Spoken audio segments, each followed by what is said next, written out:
Could say that you could blame this on many different factors, a changing factor of life, how certain situations evolve in your life, that type of stuff. But according to a very well placed source, someone who told me this on the inside track, things were going incredibly well between these two people, senior members of the British monarchy, until the arrival of guess who? As ever, let me explain. Morning, good to see you. Thank you so much as ever for your time today. Lovely to have your company, whatever you're doing. It is like that, isn't it? In life, things can just derail from a new friendship, from perhaps losing a job. Your whole trajectory of life just changes literally in the snap of a finger. But of course, when you are someone like Prince Harry, it's very difficult because you are in the public spotlight, and he's talked about that on numerous occasions. I've often believed that he wouldn't have minded stepping away from the British monarchy himself, all thanks really to his time inside the army. I think that gave him a freedom that he'd never noted really before, and he kind of enjoyed it. He seemed at the happiest there.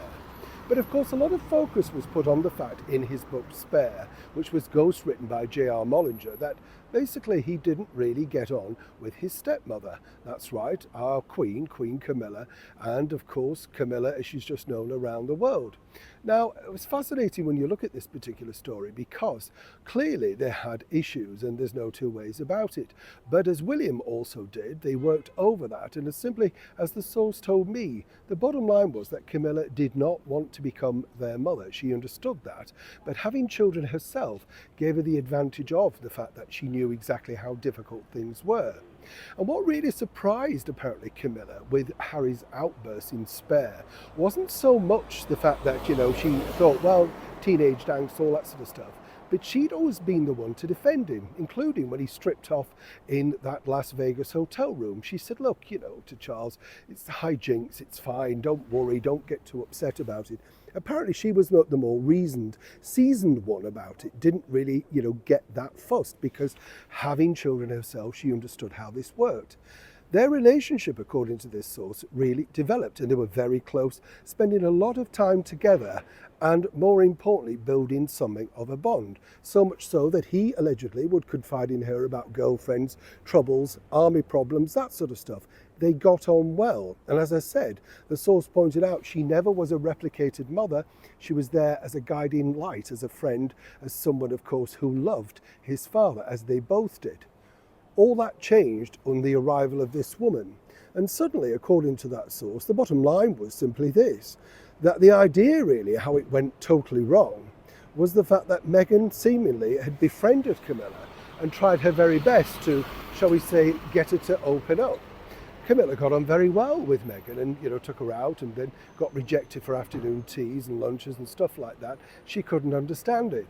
Of course, in the fullness of time, what truly happened was she was building something, allegedly, of a block, basically saying, well, this is what's gone on, and then clearly going back and saying, well, really, this is the issue.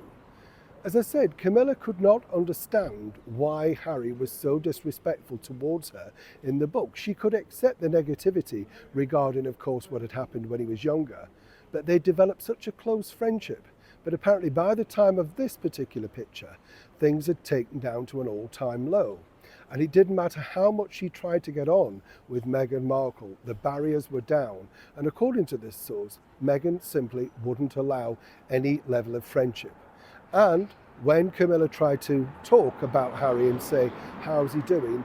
It's fine, I'm dealing with it, was the response. So whichever way you look at it, and whichever side you might want to look upon, things literally took a dramatic turn for the worst upon the arrival. Now, Harry must look at this situation and think, I did get on with these people. I got on well with Catherine's parents, with, of course, Catherine, with his father, with his brother. And seemingly now, they're all his worst enemies. Can they all be wrong?